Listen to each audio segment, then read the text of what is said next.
Welcome to another episode of the Dentology podcast, where we discuss the business of dentistry.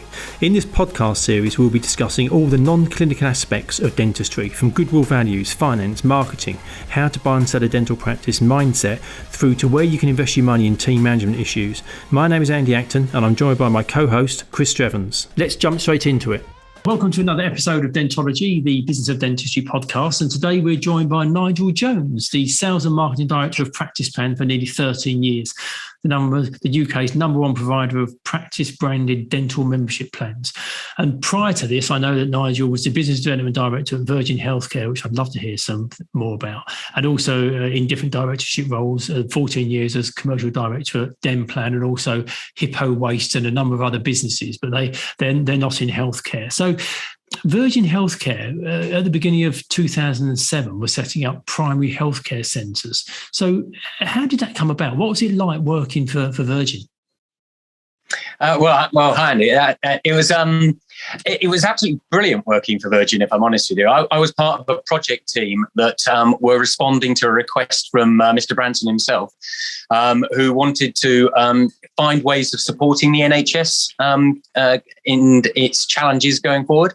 So really, we were just sort of assessing what the possibilities might be. And the main idea, you quite rightly said, was picking up on what were known as the Lord Darzi polyclinics, and seeing whether or not we could come up with a Virgin branded version that consisted of an NHS GP and a private dental practice at its heart, with various therapies wrapped around the outside. So physiotherapy, for example, that kind of thing.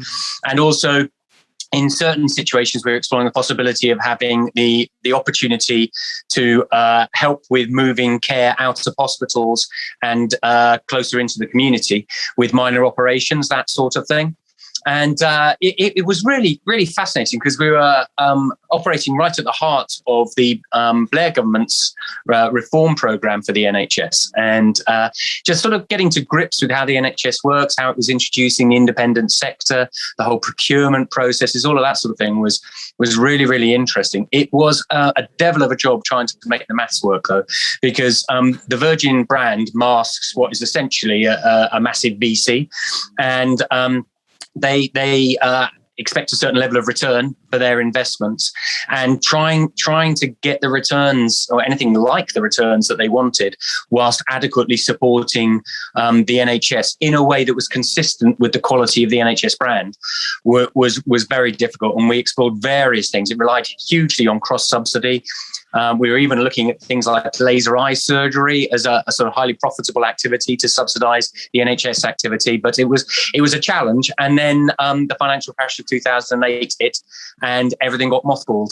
I mean, Virgin has re-emerged in health, providing services, and it's I think probably finding that a little bit challenging for its brand, but it's definitely still very active in the NHS. But yes, I by that stage got the chance to be a director of Practice Plan, so took that opportunity. But I will be forever grateful for that chance to have been part of Virgin. The respect that people have for Richard Branson is huge. He used to jet in from Necker Island and just hot desk. He didn't have an office. He would just sit in amongst all the employees. He was very, very approachable. And I was lucky enough to go for a meal with his daughter, Holly, because she was part of the proposed board for this new venture into polyclinics. She was utterly charming, and you can see how the whole Branson family are just very adept at the interpersonal stuff. I think it's the challenge for Virgin will be what happens when Richard actually retires, because the Virgin brand and all that it stands for is wrapped up in him as a personality. That I think that's going to be a challenge. But yeah, really interesting times. And I think from the outside looking in, the brand is so strong. And was the culture in the organisation, was it what you expected it to be? Was it as genuine and as friendly and as fun as perhaps the outside portrayal of what Virgin is? Yeah, that's a great question. Largely, I would say yes. I mean, that brand is immensely powerful, and all the research that I was privy to was just amazing, because things like that. that you had Virgin Mobile at the time, and separately you had T-Mobile. And actually they shared the same technical platform, but when customers were surveyed as to how they found the technical performance, there should be no difference whatsoever. But Virgin customers consistently scored the technical performance much higher than T-Mobile customers. So it was that brand is amazing. There was a lot of the elements of the fun and that sort of slightly relaxed nature, but there was also a very, very hard commercial edge to it that I hadn't necessarily realized would be there. I mean, I suppose you to be that successful, you have to have a hard commercial edge. But I tell you, the other thing that I found really interesting about Virgin was that they do the classic thing of fail fast.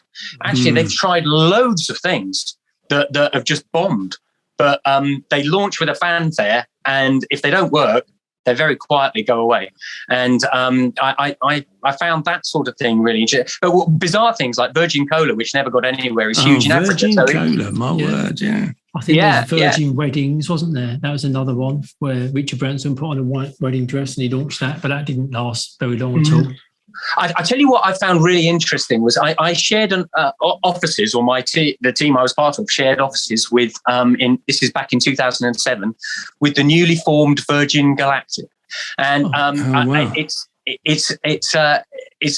fascinating to see how many times that's been kind of relaunched and then it's not really worked, so it's gone quiet. So I must admit, I'd become quite cynical about its future. So the fact that it's actually been, the success that Richard Branson's achieved in the last fortnight or so, is really interesting. And again, it shows a certain amount of perseverance there. So yeah, and then you obviously the lure Dentistry came and raised its head and knocked on your door, and via Denplan you've ended up at Practice Plan.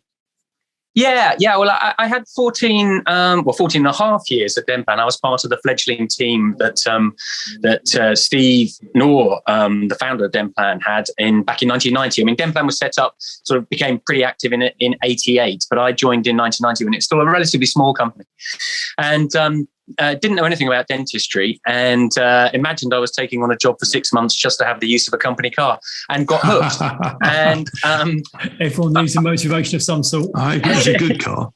Yeah, well, actually, it wasn't. It was a fairly battered Vauxhall Cavalier, but it was really interesting. I ended up doing 90,000 business miles a year in those early years, and my patch was the UK, and I just went all over the place visiting dental practices, and I got hooked on the dentistry and the impacts that I found I was having, but also on this whole kind of being part of a business that was growing very rapidly was quite addictive, and hence 6 months turned into 14 and a half years. I then left actually to follow Steve Knorr again into his venture at the time, which was Hippo Waste, as you mentioned, Andy, and it was. I thought it would be the addiction of the rapid growth thing that would get me there. And whilst conceptually it was a good idea and it was growing, my heart wasn't really in it. And then when I got approached by a former boss of Denplan actually to move back into healthcare, and then he took me subsequently from that company into the Virgin opportunity. I realised that I was much more interested in healthcare, and I not always found within that sort of Virgin Polyclinic stuff, it was the dental stuff that really got me excited.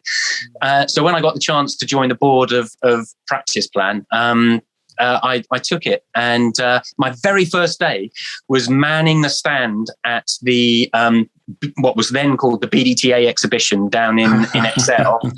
And we remember those days. Well, yeah, it was really interesting because I was there thinking, gosh, I've been out of dentistry. Well, I mean, I was sort of touching on it within the Virgin stuff, but I've been out of it for about 4 years, and I honestly felt like I'd come home. It was crazy. It was this sort of big extended family. There were still so many people that I knew, both from the trade and from the profession, and I thought, yeah, this is what I love doing. This is where I feel at home. And that's so true, isn't it? When you go to a show nowadays, you see the same people who have circulated to either different companies, same companies. It is a bit like a band of brothers, band of sisters, whatever you want to say. It's quite an interesting one. You say that you go, oh, hello, oh, right, you're with Septident now, or whoever it may be, and you've just moved within the profession as such. Just moving around. Yeah, absolutely. I think I'm sure it's the same in lots of other industries, but there was something quite special. I mean, I've touched on 3 or 4 separate sectors now, and there's something quite special about dentistry. I think I don't know what it is, but it's very. I find it very friendly, very warm, very welcoming, and just very interesting, to be honest. I like the innovation of it. There's always new techniques, there's always new equipment, there's always new innovations, providers coming into the market. And through our finance company, we did in some other healthcare sectors, sort of optometry and pharmacy and veterinary, and not as much changes in those sectors as it does in dentistry. And I also agree. I think they're a really nice bunch of people. I think genuinely they're just the vast majority, aren't they? Are just actually nice people. They're not unpleasant. They're friendly. They're good guys. There's some that aren't, but they're in such a small minority. Fascinating. And like you said, when you said it felt like you were coming home. You found your place back in a sector where you felt you belonged, and you're now sort of notching up nearly 30 years in the profession, which is no mean feat. Yeah. It I sometimes have to pinch myself because it seems like only yesterday that I was going to. In fact, my first week working with the profession, I was manning a stand again, but at the Barbican at the BDA conference and of 1990, and that feels like yesterday in some senses. But it's interesting what you were saying before about the innovation and how things change, because I find it really fascinating because in lots and lots of ways, I'm having exactly the same conversations with dental practitioners now as I was 31 years ago. So at one level, there's been massive change, and I think we're on the verge of even greater change. And at another level, the themes are still quite consistent. It's and in a way, I think I probably like that. There's enough that changes to keep it interesting, but enough that stays the same that it's quite comfortable. If you see what I mean. I mean, you're very fortunate in your role. You get to speak to lots of practice owners, and obviously in the UK, we've recently had Freedom Day, where we've had our COVID relaxation down to level 0, which means that life can get back to some sense of normality. From your experience of speaking to dentists and practice owners, what do you think the lasting effects of the pandemic are on the profession? I think that's a really interesting question, and there'll be loads of possible answers to that. Which I think. I mean, you're right about how many that I've spoken to, and over the years, I've been in 3,500 different practices, which I'm not sure is something to be proud about or something to be worried about, to be honest. But it's I know a lot of people within the profession as a result of it, but I cannot remember a time when so many are evaluating their futures. Like so many of us in so many walks of life, I think we've been prompted by the pandemic to think quite deeply about what we want out of life and what's important in life.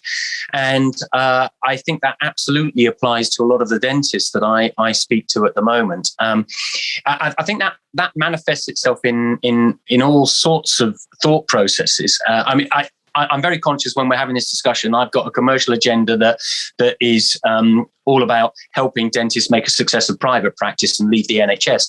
But without a shadow of a doubt, I think one of the things that's happened for a lot of dentists NHS dentists, is that working at the restricted patient throughput has almost helped crystallize what life in private practice might be like. A slightly more gentle pace of working. Open their eyes to what there is.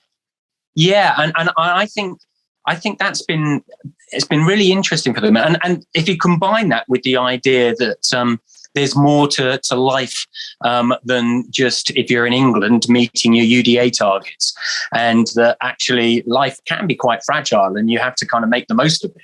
I think that people are thinking, well, actually, do I really want 10, 20, 30 years of running on this treadmill? And I think a lot of people, not all by any stretch of the imagination, but a lot of people are concluding that they don't. And I think for years and years, I've spoken about, and I'm sure you've come across the concept, Wheel of Life, which was, I think, created by Jack Black, who was, it looks like you're very familiar with it.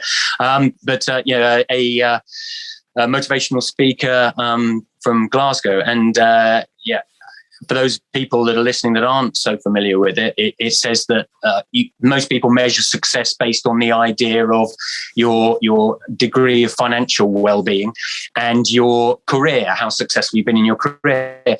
And his argument is that should only be considered two spokes of a wheel, where there are other spokes that are about positivity, or about health, about family and relationships, spirituality, all of those sorts of things. And I honestly think that the pandemic is making people properly understand that. It was sort of like a conceptual theory type thing, but now people are going, actually, no, I've realized that what was really important to me was spending time with my family. And the fact that I couldn't get to see my mother, my father, my sisters, my brothers, it's made me realize how important that is to me. So I need to find ways of doing that more going forward. And I think that is, I know this might sound a slightly tangential way of answering your question, but I think what that means is people are evaluating the future. I think you look at the number of people that are taking early retirement from dentistry at the moment. That was already gathering pace before the pandemic. I think that will have been accelerated by the pandemic. There'll be lots of people, and I'm sure you see it in your world, who are deciding, right, well, that's convinced me that I want to sell my practice and get out now, while I'm still kind of young enough, fit enough to be able to enjoy things other than dentistry. So I think it will be quite profound, the impact. And then there's all the practicalities of the pandemic in terms of safety measures in an ongoing way, ventilation requirements, all of that sort of thing that will, I think, will be ever evolving in the years ahead. And that the pandemic will have been more about speeding that process up rather than initiating. It's very observant. I'd not thought about what you said, which is NHS practices have been working at a level which might let them peek behind the curtain of what it might be like to run a private practice, which is seeing fewer patients and perhaps having more time. And that might just make some of them think, I actually prefer working in that style. Yeah, that style of work suits me better. It's not that they've only done it for a month or two, it's been a long while. Have you noticed differences in ages? Have you noticed that since, practices have reopened and sort of post the initial lockdown, I'd imagine there's a lot of people talking to you about, as you say, reevaluating. Have you noticed anything about ages? Was it at one time practice plan only appealed to younger dentists who are much more forthright and forthcoming, whereas now the older dentists have seen the benefits of a plan income during a COVID lockdown and are now saying, well, actually, whilst I might not have thought about this at 50, I now think I will look at it at 50, or is it not really, is it too early to tell, do you think, Nigel? No, I would say what's been interesting is that the level of interest has been across the board. And I find that really fascinating. So actually, typically what's happened is the practice that we work with, or the dentists that we work with, have wanted to leave the NHS and go private. They're generally very hesitant to do that because they're nervous that patients won't stay with them in sufficient numbers for them to achieve their financial objectives.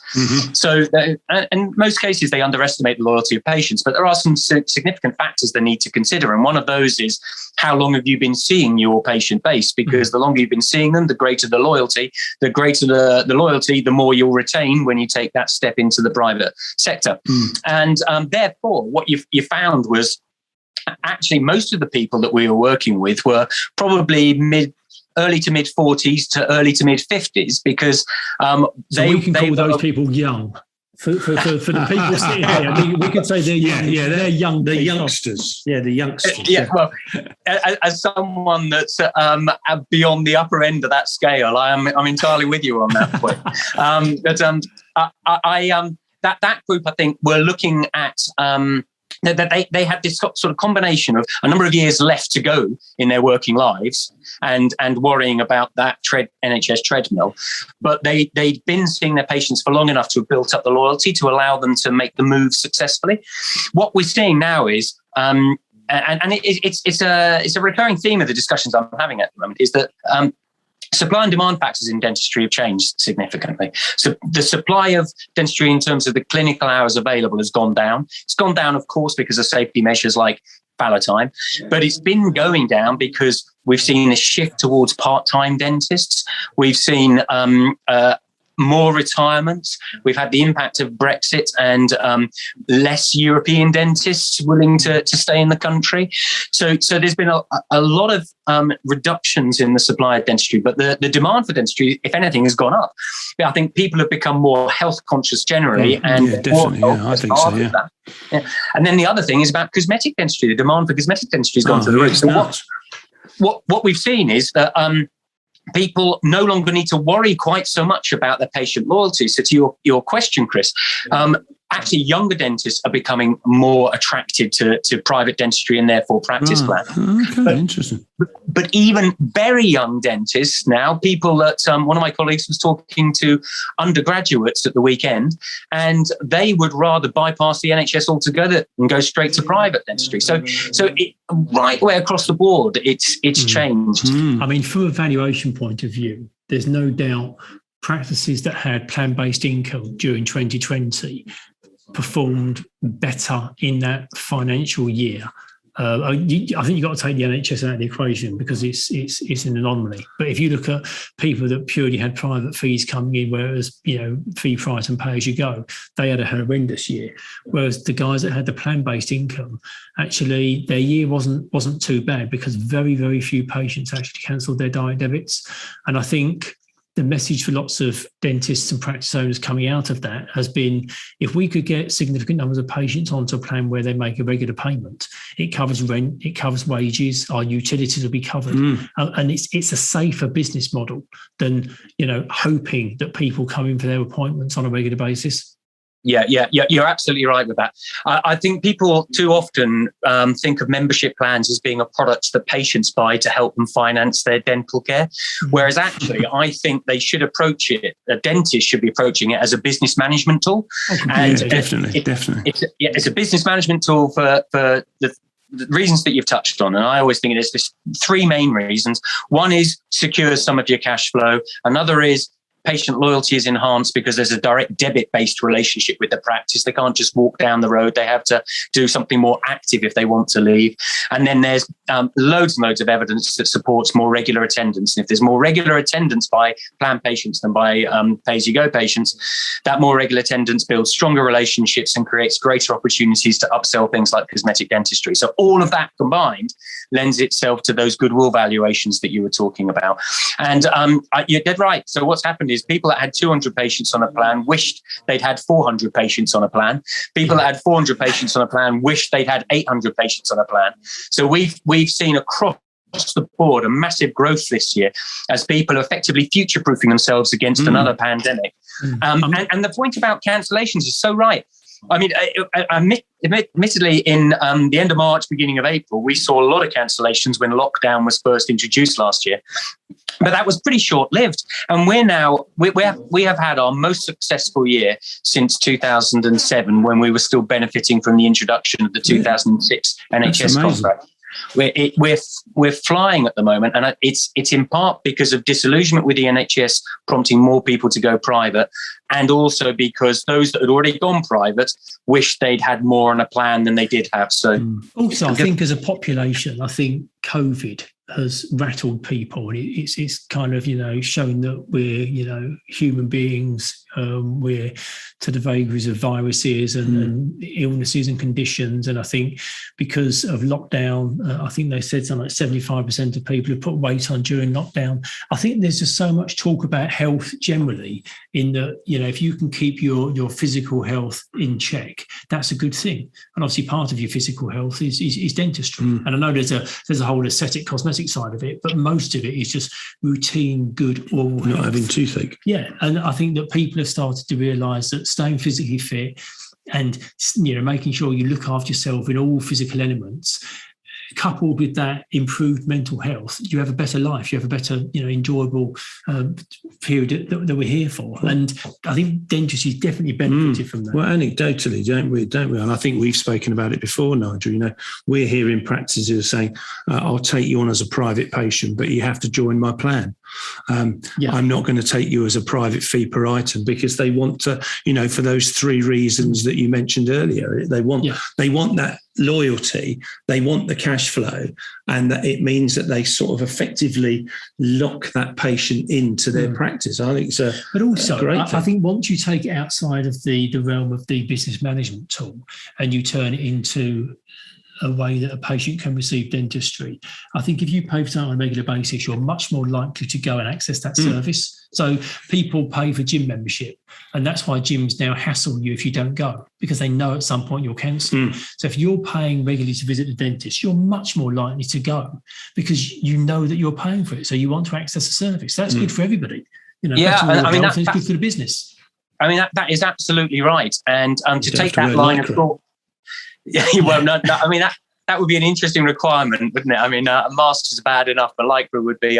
But I think that there's some practices that have taken that stage further, and they actually prescribe membership to their patients. And the reason why they prescribe membership is they say, so you're telling me, patient X, patient Y, that you want to have healthy teeth and gums for life. Well, the best way of me helping you to achieve that is if you attend on a regular basis. The best way for you to attend on a regular basis is if you commit to our membership plan. That's why I'm prescribing that you join our membership plan so that we can keep you healthy. And I think that feels a very comfortable way of positioning a plan to a patient, because it plays into the clinical aspects and the oral health aspects, which is really what dentistry should be mostly about. Absolutely. And so on the NHS side of things, what are your predictions for the future of NHS dentistry? Is it ever going to get back to what it looked like pre-COVID in terms of that volume of delivery and it being based on, you know, churning out UDAs, or are we going into a new realm where it's just not going to look the same anymore? I think it's an absolutely fascinating time, because I think NHS dentistry is on a knife edge at the moment. Of course, it suits my commercial agenda to perhaps think like that. But I really try and discipline myself to stand back and think, actually, be objective as you can here, Nigel. And what I'm intrigued at is, previously, a lot of people stayed in the NHS because they were too afraid to leave. Well, because they've nearly all got waiting lists now, because that demand has so massively exceeded supply, they don't need to feel trapped in the NHS. So it's now got to the point where, how does the NHS make itself sufficiently attractive to retain people in the NHS when they've got very, very real choices and confidence that they've got choices, and growing confidence that they've got choices. So I think it's fascinating, because I can see that supply and demand thing getting worse, because, as I say, we're seeing a lot of dentists that are going private at the moment. They're going private sometimes because it's a very positive choice, that's what they want to do. But every time they go private, going back to that idea that they've had a taste of what private dentistry is like with the suppressed activity levels, they are halving roughly their number of patients that they see. So that's another half of patients that are out there looking for another dentist, and that strengthens the position of other NHS dentists thinking about going private as well. The other issue, I think, that's such an important one, is the whole workforce issue. And that stuff that I was talking about before, about the availability of dentists and the availability of clinical hours, is a real issue for a number of practice owners trying to meet activity targets under the NHS, because they are struggling to recruit people. And if you've got a low UDA value, you're really up against it trying to persuade someone to come and work for you when you can't afford to share enough of that UDA to make it worth their while when they're in such high demand elsewhere. So we're seeing time and time again practice owners handing back NHS contracts now. And say time and time again, I'm not talking about dozens, but I'm talking about quite a large number. And I know the BDA have had a huge number of inquiries about how to hand a contract back. And I think that whole thing is gathering a momentum now that the NHS will find really hard to stop unless they chuck a lot of money at dentistry. And I think it's plain to see that that's going to be hard for them to do when there's so many other demands for government funding at the moment. So I honestly think we're seeing over the next year, 2 years, a complete reinvention of what NHS dentistry looks like. And I wouldn't be at all surprised if by 2025, we've got some form of a core service that's emerged, whether that's core in terms of what treatments are available or core in terms of what patient groups are able to access NHS dentistry. But I at the moment, and never say never, but I'm struggling to see how we will avoid that scenario. I must admit, I think urgent hubs. I say the hubs. I think it's given those opportunities. That kind of A&E dentistry. But I think we're seeing the talent in the profession in certain areas of the country. They really are struggling to find, and not just dentists. I was going to say it's not just dentists, it's nurses, receptionists. I'm hearing cases of one practice. They had a nurse, and the nurse was offered a £10,000 golden handshake to go to another practice just because they're crying out for people, and obviously, in a service industry, if you don't have a good quality, reliable team, everything else falls down. Yeah. You can't deliver. You are so right with that. I was with my field team yesterday, and that was one of the main themes of our discussion, was the challenge of recruiting and retaining both associates and the wider practice team members. And I think particularly for NHS dentists, that's hard in England, where the contract value is capped. You can't just pay them more. It's not so easy to do that without significantly eroding your profitability. So if they could get paid more by a private dentist, where probably the working conditions are better, where probably the dentist is more able to invest in their dental nurse's career development, it's hard to see how and the average NHS practice is able to retain staff in the face of that kind of competition. So it really is fascinating time at the moment. I can't, in those 31 years, I can't remember a more volatile environment. And I think you can, think about your Virgin experience. I know that people that work for Virgin Atlantic typically get paid 30 to 40% below market rate because the conditions, it's so much fun, the package is good, the bolt-ons. But if you're a nurse working in dental practice, you need your salary.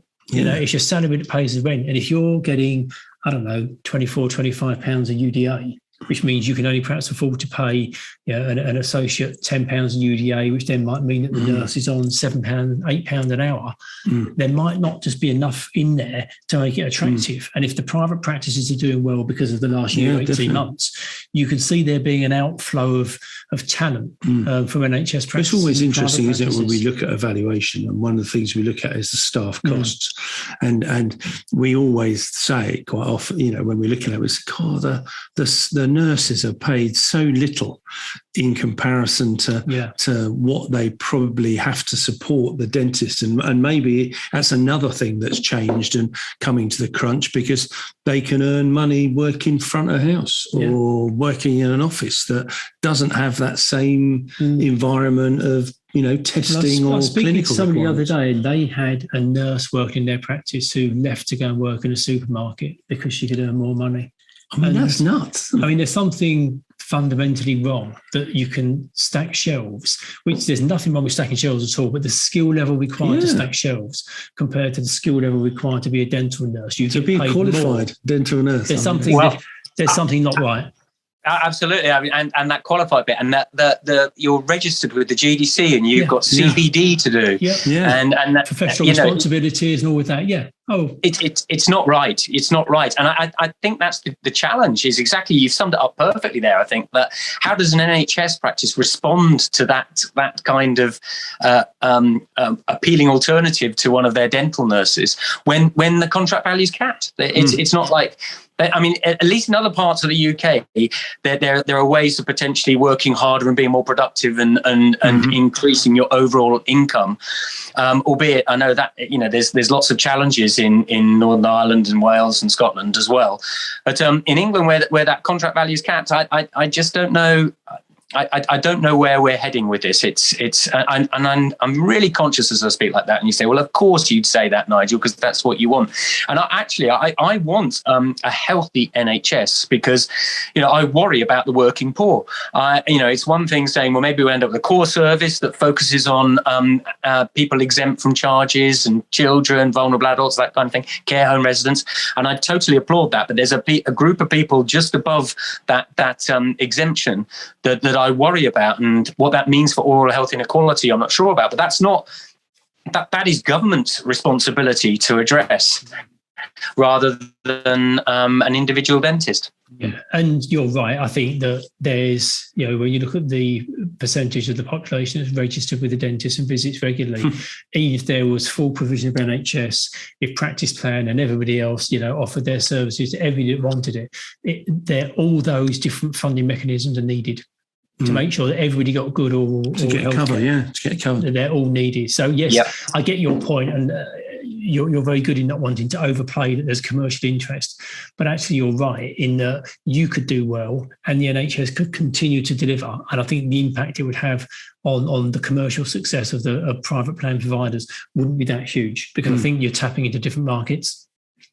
Yeah, and actually, I think the different markets point's a really interesting one, because I think what we've seen is actually a more positive spin put on dentistry in recent years. And whilst I'm sort of very sensitive to the dangers of social media and key influencers, I think that there has been a lot of a positive endorsement about the change to your life that dentists can bring about. Now, those of us that work with the profession have been very aware of that, but a lot of Joe public aren't aware of what's possible. And you mentioned right at the start of our conversation, Andy, about the creativity, the innovation, the new techniques. It's absolutely amazing what can be done, and it's life transforming for patients. And I think people are realizing that now and starting to see dentists not as a profession to be feared, but as a profession that can really help unlock a potential, both from a career and a personal life perspective. That I think is going to be really interesting to see. So what will emerge, I think, is a sort of, if you pays your money, you takes your choice type of attitude, which I think is very interesting. Yeah, well, I think we're for an interesting next few years. I think we are indeed, yeah, definitely. Definitely. That's been brilliant, actually, really good. Yeah, it's really, really And thank enjoyable. you for your impartiality, Nigel. We knew you would be. Yeah, absolutely. Well, we always finish up with a couple of questions. So we always ask our guests a couple of questions. And the first one is, if you could be a fly on the wall with somebody in a certain situation, where would you be and who would you be with? Well, that's an interesting one. If I was being really boring, I'd probably say the new chief executive of the NHS and the CDO of England to find out what they're really thinking. So don't be boring, Nigel. Don't be boring, Nigel. Do something really interesting, for goodness sake. In that case, the climate change bothers me a lot. So I would love to be a fly on the wall at the next G7 meeting, so I could hear what they're genuinely talking about in terms of addressing climate change, because you can sort of sense, the extreme weather conditions we've had this year in the UK, for example, that people all of a sudden are thinking, no, we really do have to take this seriously. So I'd love to hear whether or not that actually manifests itself. That'd be a great one. I recently watched again David Attenborough's witness statement, where he charts his involvement of kind of monitoring the planet over sort of 50, 60 years, and it's depressing. For 90% of it, it's depressing. But at the end, he says that we've still got time. They're talking about a fisheries, the fishery reserve, in the ocean, and he was saying that if we get our act together, we can turn the tide, we can turn things around, but I don't think we've got long, and I think we need a lot of people pulling in the same direction. I certainly hope we get there. Yeah, me too. So I'm looking at my kids' futures, my grandkids' futures, and all of that sort of thing. And it's maybe quite a serious. I could have given quite a flippant answer to your question there, but genuinely, I think I want to feel reassured that people have woken up to act in time. It was more interesting than the CDO one. I thought it might be. And the last question is, if you could meet somebody, whether they're still with us or not, they can be fictional or a real person, who would you like to meet and sit down and have dinner with that person? Well, this might seem quite dull, but there's a thing here, Nigel. Careful, it's not the CDO again.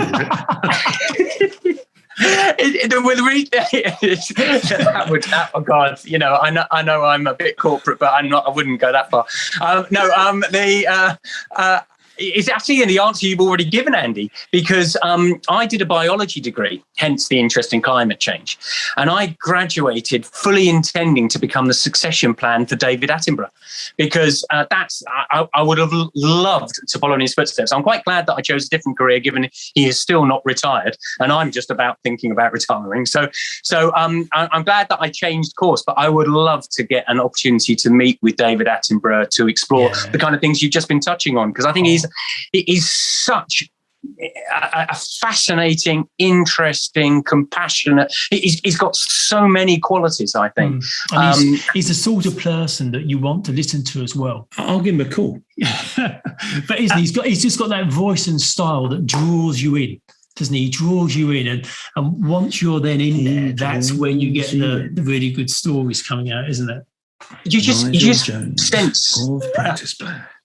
Well, I just feel that you could talk to him for hours and hours and hours, because he knows so much, and he would be so polite and courteous as you ask stupid questions and things, and you'd come away kind of enlightened, educated, motivated, and probably in even more awe of the real person as you are of the guy you see on television. Yeah. That's true. No, brilliant. Very true. Well, Nigel, that's been a blast. Yeah, thank you very much so much. Thank you for bearing with us with the IT problems as well. A real lesson in persistence there. So that was much appreciated. Absolutely. Well, thank you both very much for your patience and your company. I've really enjoyed that conversation. It's been great. Lovely. Brilliant, Nigel. Thanks very much. We'll catch up soon. Speak soon. Thanks a lot. Cheers. Ta-da. What a brilliant conversation with Nigel. He's such a nice guy, isn't he? He's an absolute solid gold. I thought the things that stood out for me were, it's rare you speak to somebody who's had a first-hand experience being in a virgin startup. And it was actually quite heartening that the culture and the brand were what I hoped it would be. They aligned. Yeah. Unlike, what was that, Brewdog? Oh, yes. It's a funky place. No, it's not. No, yeah, exactly. So quite often it's a bit like, be careful meeting your heroes type thing, isn't it? Yes. You've wondered you're going to get let down.